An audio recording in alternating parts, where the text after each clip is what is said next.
Have you noticed? No one asks if you're okay anymore.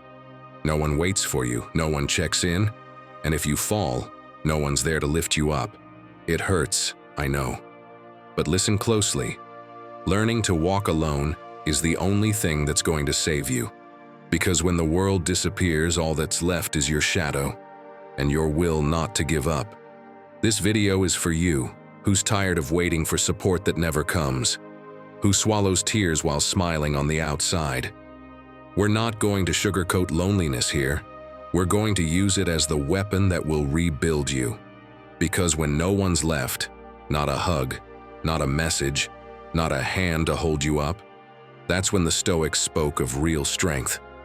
Today I'm going to show you how to turn that abandonment into fire, how to get up off the ground with no help, with rage, with trembling, with everything against you, but standing.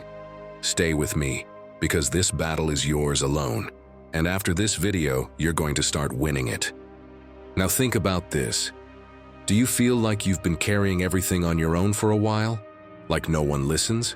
Like no one really understands the weight you're holding? If that question hits you, subscribe and join this community of those who keep standing strong, even when no one sees them. And tell me in the comments, what's been the hardest thing for you to carry on your own lately? Or just write, I walk alone, and that's okay. Ready to discover what the Stoics called true strength? Let's go. There are stories that don't need heroes or happy endings, just someone who, in silence, kept going when no one was watching. This is one of those stories. It was the year 1888. In a small yellow house in Arles, France, a man was painting without rest.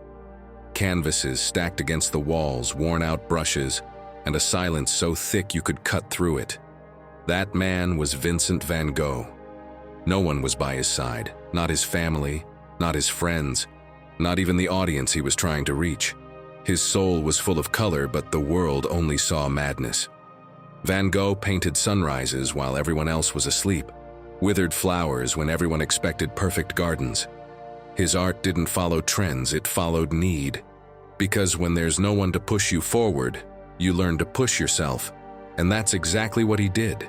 He painted when he was sick, when he was sad, when he didn't sell a single painting. He did it because in every brushstroke he found a reason not to give up. They say loneliness hurts, but it also teaches.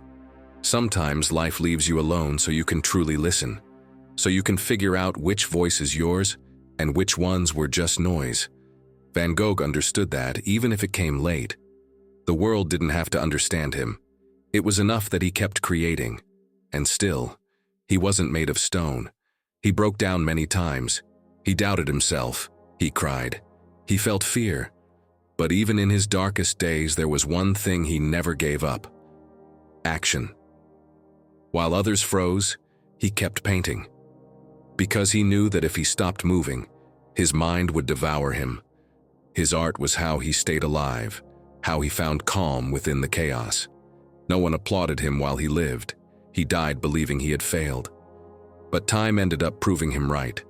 And more than that, his loneliness became a legacy. Today his paintings fill museums and his name inspires millions. All of that was born in silence, from the room of a man who chose to move forward alone. Sometimes, walking alone is the bravest thing you can do. Because when no one's there to push you, you discover your own strength.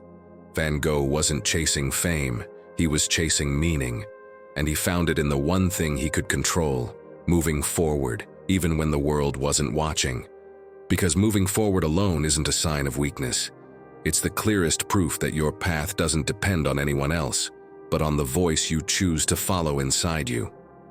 Now, let's begin. Lesson 1. Loneliness doesn't break you, it reveals you. Let me tell you something Marcus Aurelius had to learn while surrounded by people, and something you're learning now, on your own. No one is going to hold you up forever. And as much as that stings at first, that's exactly what makes you truly strong. There's a moment in life when you realize it's not about how many hands are pushing you forward, but whether you can stay standing when there are none. And that moment, my friend, even if it hurts, is the beginning of your true freedom. Loneliness doesn't break you, It reveals you. The problem is, no one teaches you how to sit with yourself in silence. We're used to chasing distractions like we're gasping for air. But when the silence hits and there's no way to run, you see everything. Your fears, your insecurities, your most uncomfortable thoughts. It's like walking into a room full of mirrors with no filters, where nothing can be hidden. That's why people fear being alone. Not because there's no one around, but because there's too much truth. Think about that moment when you grab your phone just to feel like someone's there. You open a chat, start typing, and then delete the message because you don't even know what you wanted to say. You do it without thinking, just to fill the silence. But that moment, the one where you decide to stay with yourself, is worth gold. That's the beginning of your emotional independence. You're training the part of yourself that doesn't need validation to feel whole. Marcus Aurelius understood this perfectly. He didn't write his thoughts to be read. He wrote them to stay sane. His reflections were a conversation with his mind, a way to stay grounded when the world around him was falling apart. He wasn't looking for understanding, he was searching for clarity. In one of his notes he wrote, "Retreat into yourself. Nowhere can a man find a quieter or more untroubled refuge than in his own soul." And that phrase, written nearly 2,000 years ago, is still one of the greatest lessons about inner strength. Because here's the truth, you don't need to be understood to have peace. You don't need applause to know you're doing the right thing. Real power is born the moment you learn to stand on your own, without needing motivation, praise, or outside approval. At that point, loneliness stops being punishment and becomes your emotional training ground. Every time you say, "No one's there for me," you could say, "I'm learning who I am without the noise." It's the same situation, but a different way of seeing it. If you define your solitude as abandonment, you sink. If you define it as training, you grow. Because that emptiness that hurts right now is actually full of opportunity. To listen, to heal, to rebuild yourself from within. Try it. 10 minutes. No music, no phone, no messages. Just you and your thoughts. It'll itch, I know. That's your mind trying to escape an uncomfortable conversation with yourself. Stay. Listen. It's hard at first, then it becomes necessary, because in that silence, you're not alone. You're with yourself. And that's enough company. Marcus Aurelius, Epictetus, Seneca, all the Stoics agreed on one thing. Peace isn't found out there, it's built within. They didn't run from the world, they faced it through mastery of self. And that's exactly what you're learning now. How to stay standing without relying on noise, recognition, or the promises of others. Loneliness, when understood, becomes a teacher. It shows you how to trust yourself, how to move without being pushed, how not to break when life turns upside down. It's not absence, it's clarity. Because in those moments when no one lifts you up, you discover that you always had the power to do it yourself. So don't run from being alone. Use it. Make that silence your construction site, so that next time someone says you seem alone, you can smile inside and think, "No, I'm with myself." And when you get to that point, when you've learned to hold yourself up without hands to catch you, the world's noise loses its power over you. Loneliness doesn't break you, it reveals you. And if you learn to look it in the eye, you'll discover something that's been there all along, just waiting for you to see it. That your strength doesn't depend on anyone else. Second lesson, without discipline there is no freedom. Do you like your coffee without sugar?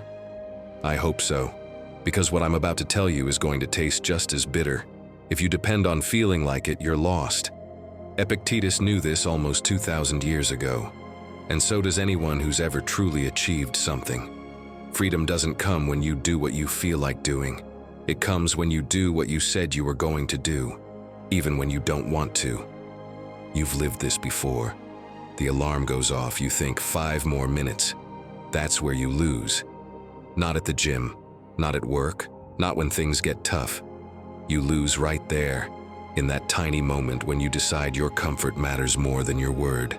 You call it rest, but really, it's surrender wearing a disguise. And the worst part isn't that you fail once. The worst part is that you start teaching your brain it can't count on you, because the mind is an expert at convincing you that tomorrow will be a better time. Discipline isn't a prison. The lack of discipline is the prison. Discipline is literally the key. It's the "I can count on myself" that lets you sleep peacefully at night. Think of it like this. Every time you keep your word, you sign a new contract with yourself. And every time you break it, you tear it up. And what happens when you break a contract too many times? Exactly. You stop trusting. That's why so many people no longer believe in their own plans. It's not that the world betrayed them. They betrayed themselves. Epictetus knew what it meant to have no control over anything. He was born a slave. He couldn't choose where to live, what to eat, or what work to do. But even then, he set one rule for himself: to distinguish what depended on him from what didn't. If something happening outside was beyond his control, he let it go. If something happening inside depended on him, he acted. No excuses. He didn't wait to feel free to behave like a free man. He acted with discipline until freedom arrived. And you, with more options than he ever had. Are you really going to say you can't beat an alarm clock? Make yourself one promise. Just one. Something so small there's no excuse not to keep it. Walk for 20 minutes. Read 5 pages. Sit for 10 minutes without touching your phone. Non-negotiable, no debate with your mind. Your mind follows. And every time you keep that tiny promise, your brain gets a powerful message. My word matters. That's how people who move forward on their own become unstoppable. Not because they have more talent, but because they don't let themselves down. Discipline doesn't feel good at first. It feels cold, uncomfortable, even unfair. But then it gives you something no one can take away: peace. Because you no longer depend on inspiration to act. You act because you promised yourself. And that, my friend, is what truly sets you free. Comfort, on the other hand, feels sweet. It tells you, relax. You can do it tomorrow. One day off won't hurt. But when the lights go out, it leaves you with a bitter feeling. That little discomfort you can't quite name is your mind saying, you let yourself down again. That's not anxiety. It's your conscience reminding you that you gave up before you even started. Discipline doesn't mean being a robot. It means keeping your word. It's the bridge between what you say you want and what you actually do. Without it, everything stays a wish. With it, even the impossible becomes within reach. Writing a book, breaking a habit, building a business, healing a wound, it all starts the same way. With someone who wakes up one day and says, I'm doing it anyway, even if I don't feel like it. Most people say, no one supports me. But then, they don't support themselves either. They wait for someone to motivate them, for life to push them, for circumstances to align. It's not going to happen. The world doesn't owe you inspiration. It owes you space, and it already gave it to you. What you do with it is on you. Discipline is the purest form of self-love. It's not punishment. It's saying, I respect myself enough to keep my word. Because real power is born when you learn to hold yourself up without depending on motivation, applause, or external validation. When you do what needs to be done, even if no one sees it. So next time your mind says 5 more minutes, remember, that moment isn't small, it's a choice. You can go back to sleep, or you can go back to trusting yourself. Because the day you stop needing someone to push you, that's the day you'll finally know what it means to be free. And now, tell us, do you have a trick for beating laziness when your mind tries to negotiate with you? Share it in the comments. It might be just what someone else needs today. And if not, just write this: today I follow through even if I don't feel like it. Third lesson: pain doesn't come to destroy you. It comes to wake you up. Seneca wrote that fire tests gold and adversity tests man. But when it's your turn, when life hits you full force, you're not thinking about gold. You're just thinking about how to get out of the fire without burning. I get it. Sometimes life doesn't give warnings. It just burns. You're left staring at the remains of what used to be your plan, your relationship, your sense of safety. And the first thought that hits you is, why me? But later, with time, you realize that fire also brings light. Pain has this strange habit of showing up uninvited, but with purpose. It doesn't come to destroy you, it comes to wake you up. To pull you out of the comfort zone where you'd gone numb, where you mistook routine for peace. I know, in the moment it doesn't feel like that. All you feel is everything falling apart, your chest aching, the world closing in on you. But right there, when you feel like you can't take it anymore, that's when the training begins. Think of pain like that coach we all hate because they don't let us give up. They demand more from you when all you want to do is stop. They push you when you think you've got nothing left. You hate them in the moment. But one day, you look back and realize that without them, you wouldn't have grown. The same goes for loss, failure, and the invisible hits no one sees. Pain is the soul's gym, even if the price is high. You got left behind, lost something, or let yourself down. Doesn't matter how it happened, the impact feels the same. But what's most interesting is this. What really hurts isn't the event itself, it's what you tell yourself afterward. I'm not enough. Nothing ever works out for me. No one stays. That inner dialogue is what keeps the wound open. The event hurts once. Your thoughts hurt 100 times. And if you don't stop it, you become a prisoner of your own conclusions. Marcus Aurelius had a powerful habit. Before going to sleep, he would review the things that bothered him most during the day, not to complain, but to understand. He would ask himself, why did this hurt me? What part of me felt threatened? And in those questions lay his strength. Because he didn't run from pain, he decoded it. He didn't ask, why is this happening to me? But rather, what can I learn from this? That difference changes everything. Because when you change the question, you change the direction of your mind. And what the Stoics said, even science confirms, pain isn't the end. It's a window of plasticity. Your brain, in difficult moments, becomes more moldable, more ready to change. If you react with complaint, it adapts to suffering. If you react with action, it adapts to resilience. That's why, even when it hurts, even when you don't feel like it, moving forward is the best message you can give to your body and your mind. I'm still here. I still can. And of course, we're not always talking about major tragedies. Sometimes pain is more subtle. Like when life feels heavy and you don't know why. When getting out of bed feels twice as hard. When a single word hits your mood, or a small setback throws you off completely. That's pain too, but in silent form. And if you don't pay attention to it, it builds up. That's why the Stoics saw pain as a messenger, not to dramatize it, but to listen to it. My friend, it's not about enjoying pain, it's about using it. Ask yourself, what part of me needs care?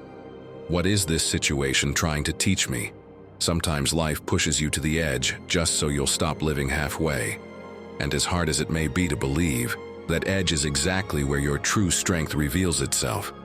So next time something hurts, instead of running, sit with it for a few minutes. Breathe. Don't overthink it. Just feel it. Then write this sentence. This too shall pass, but before it does, I want to understand what it's showing me. That one sentence shifts your role. You stop being the victim of pain, and you become its student. Seneca didn't write about pain from a pedestal. He wrote after losing everything. He knew that strength isn't born on easy days. It's born in the moments when you think you've got nothing left and still keep going. That's why he said that the one who knows how to suffer also knows how to live. Pain doesn't come to punish you. It comes to remind you that you're still alive. And as long as you can feel, you can rebuild. Because that fire burning you now can also be the fire that forges you. Fourth lesson. What if no one believes in you? Then you believe. What do you do when no one believes in you? When it feels like the whole world doubts you, and you're the only one who can see the path ahead. You already know what happened to Epictetus. He was a slave with no resources, no privilege, and everything working against him. But tell me, do you think that stopped him? On the contrary. It was in that very darkness where he discovered his strength. He learned that freedom begins on the inside, the moment you stop needing others' approval to move forward. And that's the hard part. Because when you're walking that road alone, no validation, no results yet, the easiest thing to do is quit. The most comfortable thought is, maybe they're right. But no, my friend. What's really happening is that you're in the part of the process where no one else can see what you see. That phase where your faith is your only fuel. And if you let it go out, no one's coming to light it for you. Les Brown, one of the most recognized speakers in the world, knows exactly what that feels like. In school, they labeled him mentally slow, told him he'd never amount to anything. And for years, he believed it, until one teacher said something that changed his life. Don't let someone's opinion become your reality. From that day on, he started acting like he was already capable, even when no one was watching. What's striking is that Epictetus was teaching the same thing 2,000 years earlier. That real freedom isn't when the world recognizes you. It's when you stop asking permission to be who you are. Think about it. How many times have you held yourself back out of fear of what people might say? How many ideas have you hidden because you were scared of looking naive? Sometimes the enemy isn't out there. It's inside. It's not the people doubting you, it's you repeating their voice in your head. And every time you do, you give away a piece of your power. The truth is that inner voice doesn't shut up with arguments. It shuts up with proof.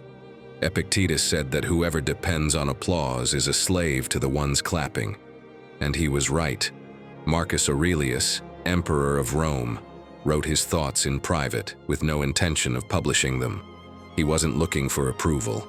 He was looking for alignment, because he knew that if his worth depended on the crowd, he'd no longer be free. That's the difference between those who need to be seen and those who simply do what must be done. Confidence isn't built by repeating feel-good quotes in the mirror. It's built every time you do what you said you'd do. If you promised yourself you'd get up early and you do. If you said you'd train and you train, your brain notices. You don't need anyone clapping, you show yourself.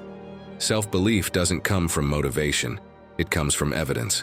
The more promises you keep with yourself, the more you'll believe.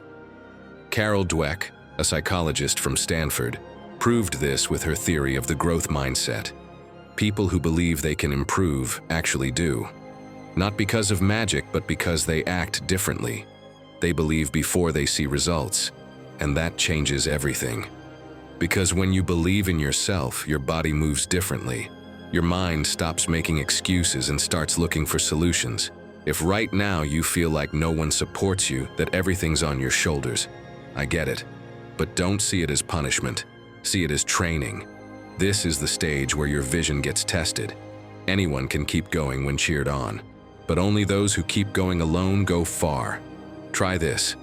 Write down 3 things you achieved without help, even small ones. Read them, that was self-belief too. Remember that the next time you doubt. My friend, you don't need to convince anyone. You don't have to prove your worth.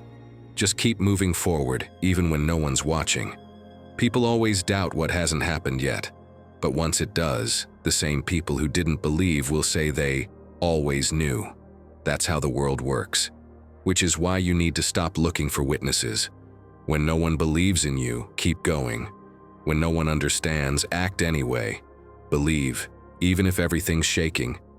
Because the day you learn to hold your faith without an audience, you'll have gained more than success. You'll have gained freedom. The freedom to be who you are even if no one applauds. And you, when it feels like no one believes in you, what do you do to keep standing? Share it in the comments or just write, I believe in me, even if no one else does. 5th lesson, stay calm. That's power too. Picture this. Rome was burning. Thousands of voices shouted his name, demanding a quick decision, a gut reaction. The air reeked of fear, betrayal, and fury. But Marcus Aurelius didn't move. He closed his eyes, took a breath, and waited for the noise to settle. Not out of weakness, but because he knew that those who act out of rage almost always regret it. That moment of silence, in the middle of chaos, was his greatest display of power. His most trusted general, Avidius Cassius, had declared himself emperor. Everyone expected revenge, a public execution, a message to the empire. But Marcus Aurelius gave a completely different order: to forgive him. He said there was nothing nobler than forgiving someone who had wronged you. Think about that. He had all the power to destroy and chose restraint. That is true strength, controlling yourself when you have every reason to explode. Today, we may not be surrounded by armies, but we are surrounded by impossible deadlines, unanswered messages, and a constant feeling that we're always behind. And even though the world has changed, the trap is still the same. Reacting without thinking, shouting before listening, posting before reflecting, making heat-of-the-moment decisions that we later pay for in silence. We see it every day, in the streets, at home, on social media. And the worst part?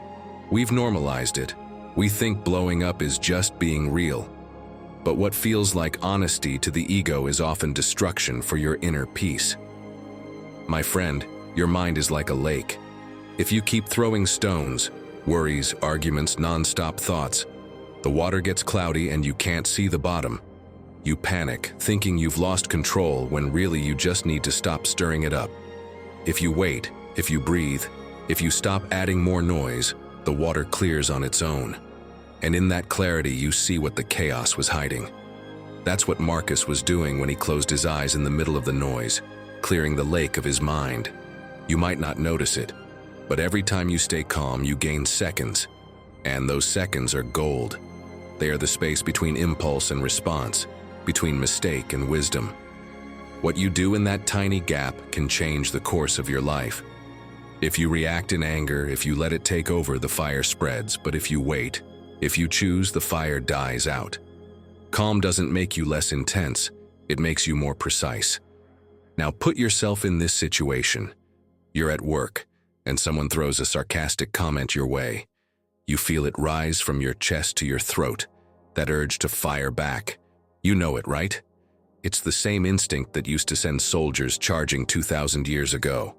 But if in that moment you say nothing, if you breathe, let the wave pass, you gain power. Because you're not being controlled by the reaction, you're deciding. And that instant, small as it seems, changes your entire day. We tend to think that staying calm is passive, even weak. But no, staying calm in a world that thrives on chaos is a rebellious act. It's your way of telling the world, my mind isn't for sale. And that's when you truly start standing on your own. Because when you no longer need to shout to feel strong, when you can look someone in the eye without losing yourself in anger, no one can manipulate you. Marcus Aurelius wasn't a saint. He was human, just like you. He felt anger, disappointment, and fear. But he trained his mind the way a soldier trains his body. He knew true power doesn't come from being right, but from having peace. That whoever controls their mind controls their destiny. That's why he reflected on his mistakes every night, not to beat himself up, but to understand how he could do better next time. So the next time someone tries to provoke you, don't respond right away. Not because you're weak, but because you know that moment belongs to you. That's your second of power. Breathe. Pause. Let the emotion pass through you, but don't let it take over. It's not about repressing. It's about choosing. About reminding yourself that you decide what energy leads your life. Never forget, the one who stays calm when everything is falling apart isn't indifferent. They're wise. Because they've learned that outside storms can't shake a soul at peace. Serenity isn't about escaping the noise. It's about not letting it become your language. You don't have to respond instantly. You can take that breath. The breath that brings you back into control. In a world that's always shouting, staying calm is the ultimate act of power. Because the one who chooses their response, the one who knows how to wait, that one is already won. Sixth lesson. Start again, even if it hurts. Do you think it's impossible to start from scratch now? That you couldn't do it alone? Look at Seneca. He lost everything before becoming one of the most respected philosophers in history. He was exiled to Corsica, falsely accused, far from Rome, unable to teach, with no friends and no position. Everything he had built collapsed in a single blow. And yet, from that lonely island, he wrote some of his wisest letters. He didn't fall apart, he started again. There's something deeply human in that image. Picture it. A man who had everything, forced to begin again, with no idea if he'd ever return to Rome. Most would have given up, but he didn't. He chose to face his pain, learn from it, and turn it into a new kind of freedom. Sometimes the most important beginning of your life shows up exactly when you think it's all over. Starting over doesn't hurt because of what you lose. It hurts because of what you thought you couldn't live without. What no one tells you is that the pain of letting go fades, but the emptiness of not letting go stays forever. And that's the dilemma. Either you face the pain of change or you carry the weight of staying the same. The easy thing is to stand still, even when it hurts. The brave thing is to move, especially when everything's trembling. Think of a snake shedding its skin. It doesn't do it for fun. It does it because the old skin no longer fits. At first it hurts. It feels exposed, vulnerable. But if it doesn't shed, it suffocates. The same goes for you. Every phase you cling to stops you from growing. Out of fear of losing something, you trap yourself in a version of you that no longer fits. And just like the body, the soul needs to renew its skin in order to breathe. Seneca turned his exile into an inner laboratory. He couldn't return to Rome, but he could master his mind. From that island he wrote, "It's not adversity that crushes us, but the soul's lack of preparation." From a distance he understood that every loss, every silence, every forced solitude could be the beginning of something cleaner. Because when life strips away everything external, it leaves you face to face with the only thing it can't take: your character. And you don't need to be exiled to learn this. Sometimes all it takes is a breakup, a layoff, an unexpected change. Think of that moment when it felt like everything slipped through your fingers, when your effort felt invisible, when it seemed like no one saw what you were giving. And yet, you're still here, breathing, standing. That alone says more about you than you realize. Elizabeth Gilbert, author of Eat, Pray, Love, once said that sometimes ruin is the road to transformation. And she was right. Because when nothing is left, when the ground disappears, so does your fear of falling. That's when you dare to build differently, without chasing approval, without waiting for the perfect conditions, just with the truth of who you are now. Don't cling to what has already served its purpose. People, projects, versions of you.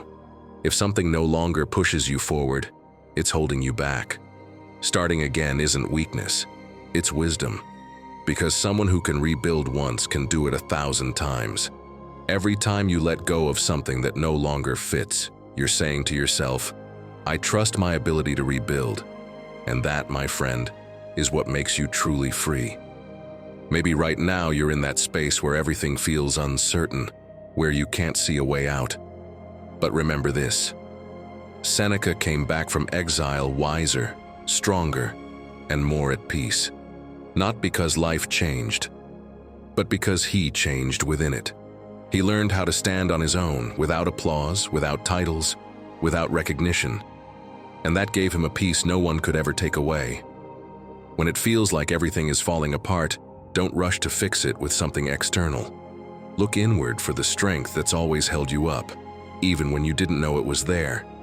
Every ending is just the disguise of a new beginning. Don't be afraid to start again. Be afraid of staying somewhere you no longer grow. Because sometimes what looks like a fall is just the push you needed to rise again, with more truth, more calm, and more power. And now, do you feel like sharing your story? Have you ever had to start from zero? Share it in the comments. Your experience might be exactly what someone else needs to read today. And if you're still in the middle of that process, write, "I'm building my new version." 7th lesson, stop waiting for someone to motivate you. There's always someone out there waiting to be pushed, waiting for a friend to say, "You've got this," for a video to spark inspiration, for someone to remind them of their potential. But my friend, what happens when no one's there? When the phone doesn't ring and there's no one clapping? A true Stoic doesn't live off outside encouragement. Epictetus would tell you, if you need someone to motivate you, you've already given away your power. Think about it. How many times have you felt that rush after listening to a talk, reading a quote, or watching a video? You promise yourself this time it'll be different, that you're going to change your life.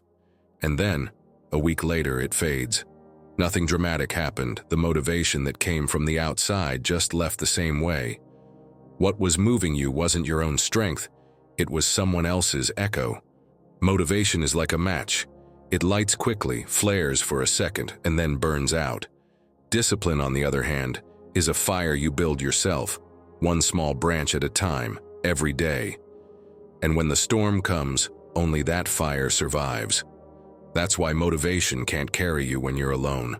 It's the spark that starts, but it's not the force that sustains. Epictetus understood this better than anyone. He said that no man is free unless he is master of himself.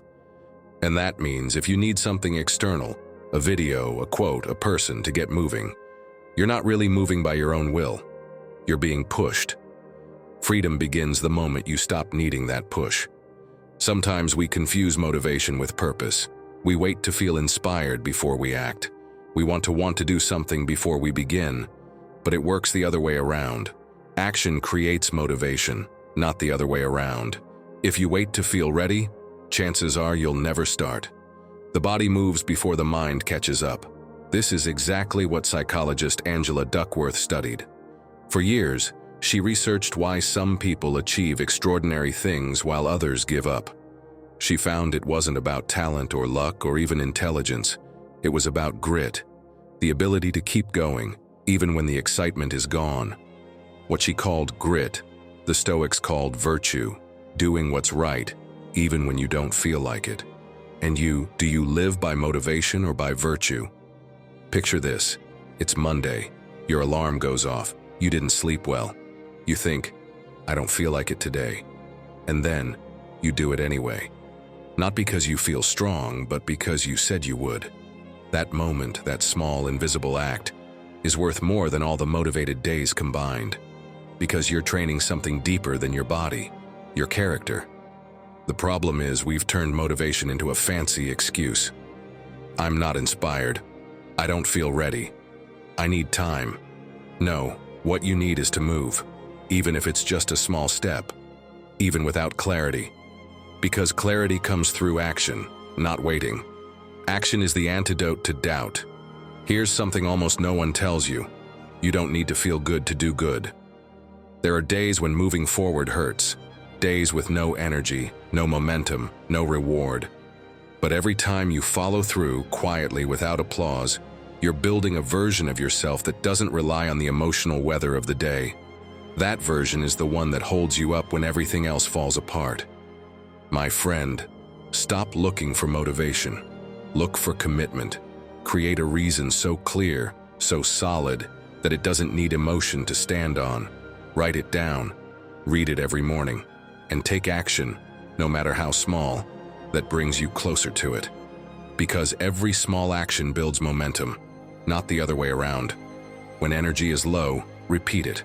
I don't need motivation, I need focus. The body responds to movement.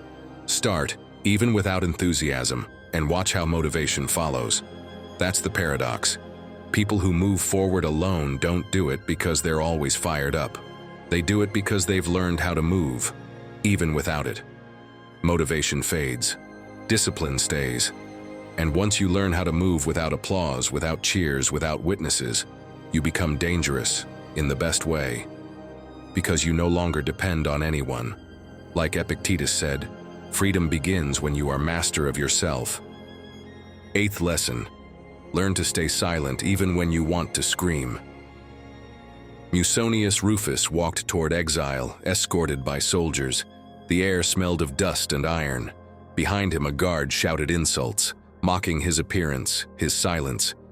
One of the onlookers expected a reaction, some defense of his honor. But Musonius said nothing. He didn't lower his head. He didn't even glance back. He just kept walking, calm, step by step, until he boarded the ship that would take him far away. When someone later asked why he hadn't responded, he said, "If I can't control what they do to me, at least I will control what I represent." That phrase says it all. True power doesn't lie in what you say. It lies in what you choose not to say. In that 1 second when you could explode, shout, or defend yourself, but don't. Not out of fear, but out of wisdom. Because you know that the moment you react, you hand over control.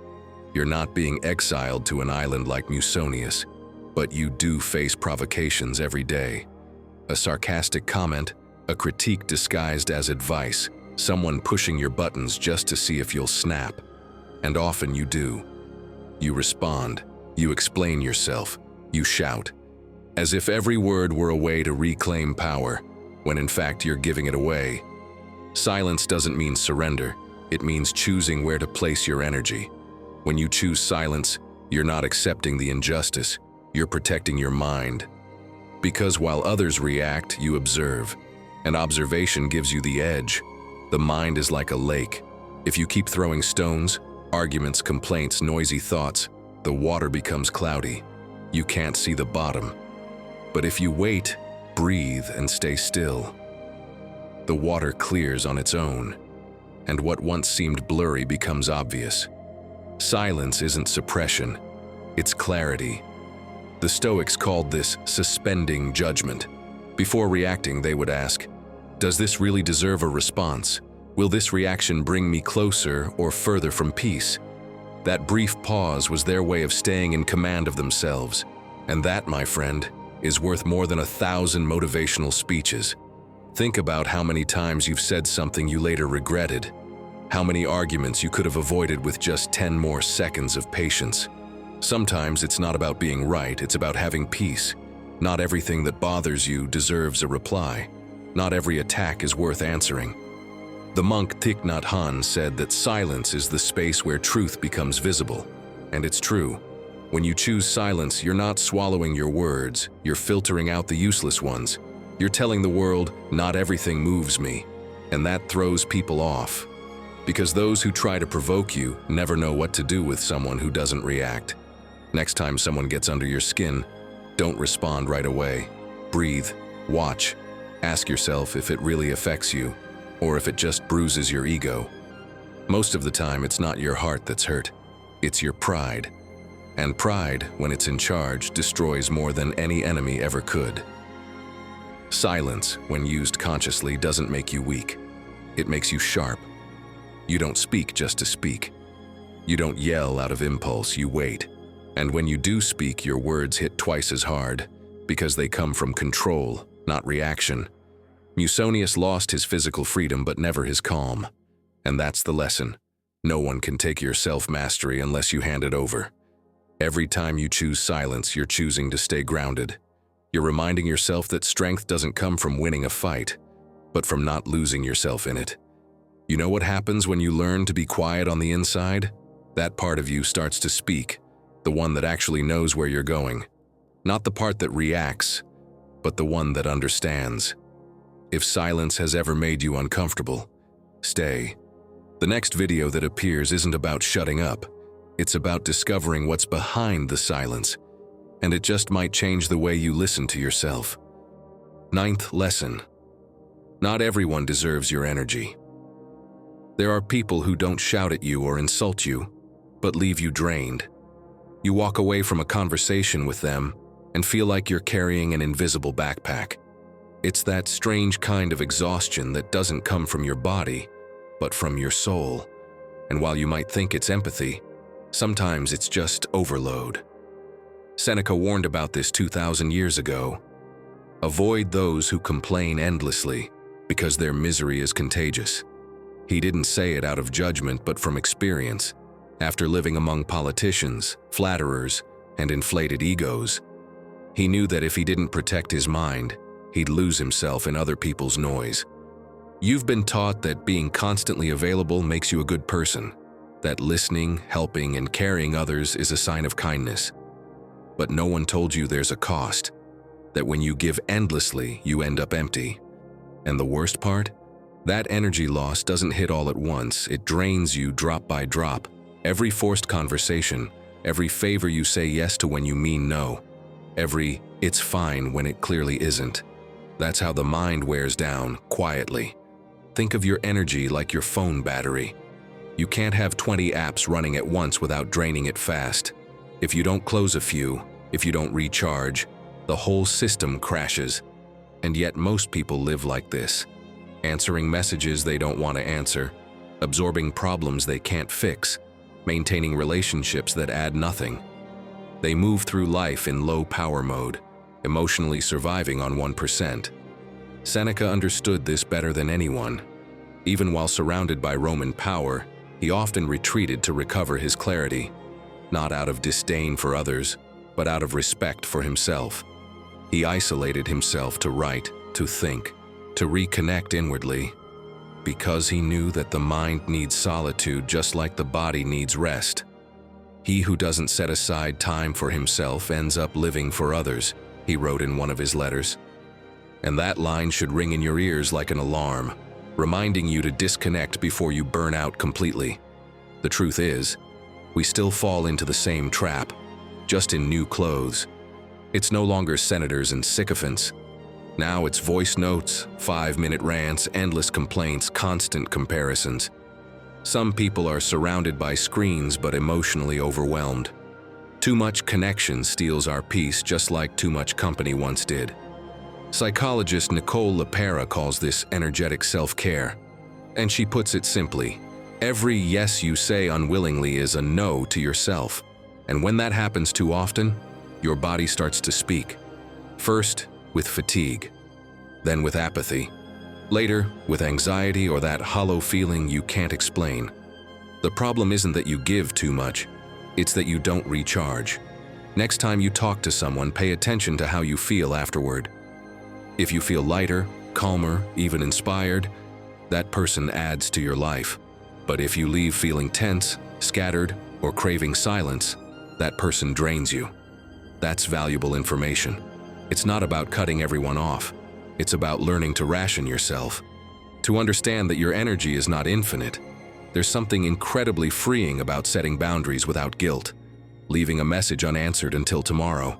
Saying, I can't talk about that today. It's not selfish, it's mental hygiene. Seneca wasn't advocating for life in a cave. He just didn't want to lose himself in the crowd. He wanted to give without depleting. Because when you give from fullness, you truly help. But when you give from exhaustion, all you share is your burnout. And my friend, anxiety often doesn't come from inside you. It comes from everything you've absorbed around you. From trying to fix lives that aren't yours. From carrying emotions that were never meant to be yours. That's why protecting your energy isn't cold. It's responsible. Start practicing it. Give yourself a full day where you don't apologize for resting. Notice how your mind shifts when you choose silence over noise. And remember this, someone who truly needs you will never ask you to dim your light just so they can see better. Guard your peace like it's gold, because it is. Not everyone deserves access to your mind, your time, or your energy. Protecting yourself doesn't make you distant. It makes you strong, and above all, free. 10th lesson. Good things take time, but they come. Did you know Marcus Aurelius wrote much of his meditations in the middle of a war? While the empire was shaking, he spent freezing nights in tents, surrounded by soldiers, mud and snow. And still, every day he made time to write. Everything that happens at its proper time. He didn't write to distract himself, but to remind himself that even in chaos, things arrive when they're meant to. He wasn't in a hurry. He had purpose. While others waited for results, he cultivated serenity. He knew that consistency, quiet and steady, is the seed of everything that lasts. Today, though, we're always racing after the immediate. We want the perfect body in a month, a calm mind in a week, success before Friday. We panic when we don't see results right away. And when change takes time, we take it as failure. But, my friend, life doesn't move at the speed of Wi-Fi. It moves at the pace of growth, slow, deep, and often invisible. Think about it. A seed doesn't sprout because you stare at it harder. It grows because you trust it. You cover it, water it, leave it in silence and move on. You don't dig it up every day to see if it's working. That's how it should be with you, too. Your efforts, your discipline, your new habits, they need time, not pressure. And yet we often do the opposite. We demand flowers from soil that's still getting ready. Marcus Aurelius, in his writings, compared time to a river that sweeps everything along. He said, "Something barely appears before it's already carried off by something else." He didn't fight the current. He watched it. He understood that impatience is just another form of fear. Fear of not progressing, fear of not being enough, fear of falling behind. But the one who trusts their process doesn't try to speed up the river. They just keep rowing. And here's something important. Patience doesn't mean standing still. It means moving forward without anxiety. Robert Maurer, author of The Kaizen Way, explains it clearly. Real transformation doesn't come from giant leaps, but from small, intentional steps, repeated over time. The small things change your life the most, but get celebrated the least. That's why most people quit. They can't bear the silence between the planting and the harvest. Imagine you're building something big, maybe your body, your career, or your strongest self. At first, it seems like nothing's happening. It's all effort, routine, fatigue. But foundations are always laid underground, where no one sees them. That's the invisible work of progress. The days with no applause and no reward, yet you keep showing up. Those are the days that make you unshakable. And I know it's hard. We live in a culture that worships instant results. You're told that if it doesn't happen now, it doesn't matter. That if you can't show it off, it has no value. But here's the truth. What comes fast, leaves fast. What's built slowly, stays with you. There's a kind of power only understood by those who've waited. The power of looking back and realizing the process made sense. That the delays weren't punishment. They were preparation. That every fall, every pause, every silence had a purpose. Marcus Aurelius didn't become wise by avoiding the hard seasons, but by moving through them without losing his center. So when it feels like nothing is happening, look more closely.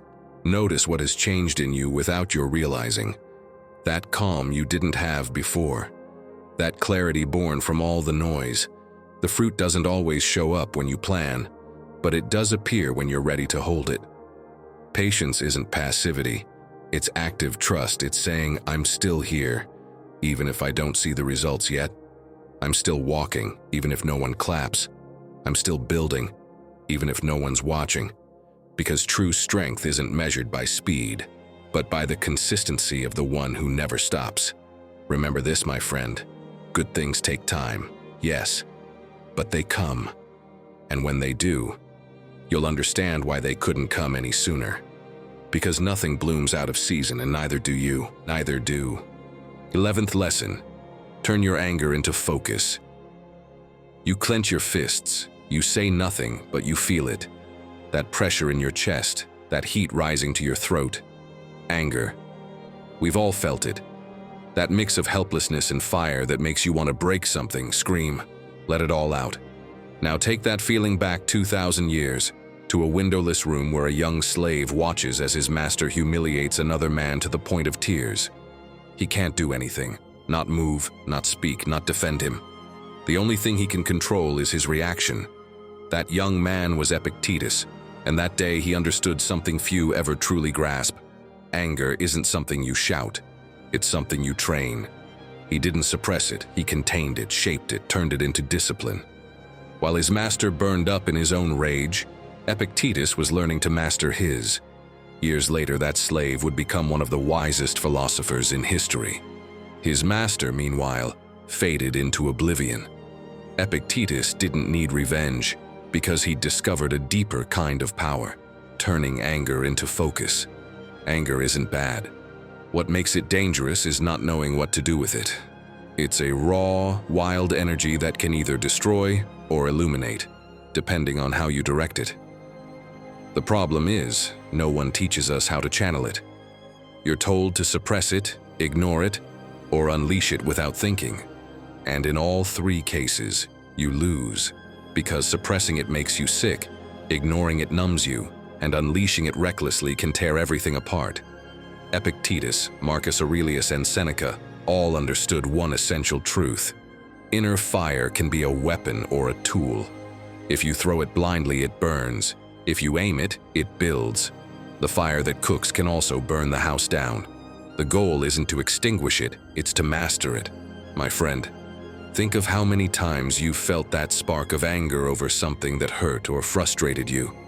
When someone betrayed you, or life seemed to turn its back, it hurts because it matters to you. Deep down, anger is a sign that something inside you is still alive. But what separates the wise from the lost is what they do after they feel it. The rapper Logic once said in an interview that the anger of growing up in a broken home was what pushed him to create music. I didn't want my past to define me, he said, but I did want it to drive me. He turned anger into purpose. What could have been a burden became his fuel. And that's the point. Anger doesn't always come to destroy. It sometimes comes to move you. Next time you feel it, don't panic. Watch it. Ask yourself what it's trying to show you. Because behind every outburst is a broken expectation, an unhealed wound, or a deep desire to change something. Once you understand that, anger stops being the enemy and becomes your teacher. Marcus Aurelius summed it up in one line: "The best revenge is to be unlike your enemy." That doesn't mean staying silent in the face of injustice. It means acting without losing your mind, responding from clarity, not impulse. Because true power is having a fire inside and still speaking with calm. Modern psychology backs this up. Dr. Redford Williams, author of Anger, the Hidden Enemy, found that people who learn to channel their anger live longer, suffer less stress, and make better decisions. Not because they don't feel rage, but because they use it as directed energy, not uncontrolled explosion. So next time that fire rises inside you, don't shut it down. Direct it. Go train, write, create, work on yourself. Use that energy to build, not to prove. The Stoics weren't cold or distant. They were masters of burning without being burned. Anger, when used well, gives you focus. It gives you drive. It reminds you of what matters. But when misused, it steals all of that from you. That's why next time someone tries to provoke you, don't react right away. Breathe. Not because you're weak, but because you're choosing your battle. You're saving your fire for something greater. Epictetus never got revenge on his master. He didn't need to. He turned his pain into wisdom, his anger into purpose. And you can do the same. Don't let rage control you. Turn it into direction, into discipline, into forward motion. Because once you learn how to turn anger into focus, something inside you shifts forever. You stop reacting and start responding. You no longer need anyone else to push you because you know the control is yours. But my friend, there's still one more thing. Something only a few ever understand. Something that separates those who merely endure from those who truly grow. It's the final step, and maybe the hardest one. The final and most important lesson: keep moving forward even when no one sees you. There are trees that take years to bear fruit. No one watches them, no one celebrates them. But they keep growing, in silence, sending their roots deeper underground. They don't compete, they don't seek applause, they grow because that's what they're meant to do. You are that tree. Even if no one sees you, you keep growing. We live in a time where everything has to be visible. If it's not posted, it's like it never happened. But real growth, the kind that transforms you, happens without an audience. It happens when you do the right thing simply because it's the right thing. That's where character is built. In that quiet space where no one is clapping, that's where true strength is born. Marcus Aurelius understood this deeply. During the military campaigns in the north, he spent his nights in a tent, far from the luxury of Rome, writing what would later become his meditations. He didn't write to be read. He didn't write to leave a legacy. He wrote to stay upright, to remember who he was when everything around him was shaking. Those pages, written with no witnesses, became one of the most widely read works in history. And that teaches us something. What you do in silence can echo for centuries. My friend, real power doesn't come when others see you doing well. It comes when you keep going even when no one sees you. When there are no compliments, no likes, no recognition. When you work on yourself not because someone will praise you, but because you know it matters. That's the kind of power that doesn't collapse when the lights go out. Think about this. How many times have you felt frustrated because you do the right thing and no one notices? Because you give your best and the result doesn't come? But growth doesn't always make noise. Roots don't show, and yet they're what hold the whole tree up. Every small effort you make in silence is preparing something bigger. Marcus Aurelius never wanted the world to call him wise. All he wanted was to stay calm in the middle of the storm. He wrote to avoid losing himself, to remind himself that his power was in his mind, not in the throne. That same strength is inside you, not the kind that needs applause, but the kind that survives in the dark. Matthew McConaughey wrote in Greenlights that success isn't a standing ovation, but an inner whisper that says, "Well done." And he was right, because in the end, what truly matters isn't that others recognize you, but that you know you showed up, that you did the right thing, even when no one was watching. Every time you choose to move forward in silence, you're training your freedom. Every time you keep a promise without telling anyone, you're building trust in yourself. Every time you do what you said you'd do, even without motivation, you're proving you can stand on your own. And that, more than anything else, is the greatest achievement a person can reach. Not depending on noise to move. Most people live waiting for witnesses, waiting for someone to say they're on the right path. But those who learn to walk alone, without external validation, discover something much more powerful. The peace that comes from knowing you're living in alignment. That quiet confidence that says, "I'm doing what I'm meant to do, even if no one sees it." The world doesn't need to know. You don't need to post it. Sometimes the greatest victories are the ones you never share. The victory of getting up one more day, of choosing not to give up, of realizing that your own self-respect is worth more than any round of applause. Walking alone isn't a punishment, it's a blessing, because the one who can move without witnesses, without noise and without approval, has reached a kind of freedom few ever know. As Marcus Aurelius wrote, "The happiness of your life depends on the quality of your thoughts. Protect them, guide them, and keep going, even when no one is watching. Because life won't always applaud you, but every quiet step you take, every day you choose yourself, brings you closer to your strongest, freest self. Don't stop. Even if no one sees you, keep moving forward. Because the path of the one who refuses to quit in the dark is the one that leaves footprints time will never erase." Learning to move forward alone is one of the hardest challenges, but also the most freeing. It means holding yourself up when no one's clapping, staying grounded when fear is screaming, and trusting yourself even when nothing makes sense. Because growth isn't about doing it with others, it's about doing it with awareness. It's moving forward without noise, without validation, and still knowing deep down that you're building something real. There are many of us walking in silence, learning how to hold ourselves up. If you're in that place too, write it in the comments. I keep moving forward, even if no one sees me. That tells me you're part of this community that doesn't give up. Subscribe and turn on the bell so we can walk this path of wisdom together. You've got more videos on screen waiting for you, because every step counts. Click now, and let's keep learning together.